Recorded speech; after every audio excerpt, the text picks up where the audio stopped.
నేను అట్టిగా పోతలేను నన్ను వడగట్టి పాడగట్టి నన్ను పాడల్ల వండబెట్టి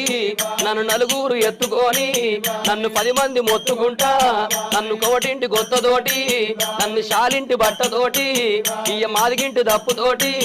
నన్ను దాయాన దప్పులతోటి నన్ను సొన్నాయి సప్పులతోటి నన్నల్ల ఎత్తుకొని ఇయ్య మీరల్ల పోయినారా ఇయ్య దింపుడు గల్లాల కాడా అయ్యో నన్ను కింద దించినారా నా చెవుల్ల నోరు పెట్టి ఇయ్య నా నోట్ల నోరు పెట్టి నన్ను బాపాని పిలిచినారా నన్ను బాపాని పిలిచినారా నా అయ్యో నా కొడుకునారా నా మనవలు మనవరాళ్ళు నన్ను తాతాని పిలిచినారా మీరు పిలిచిన పిలుపులేమో నాకంద పాయ కొడక నేనెళ్ళిపోతయున్నా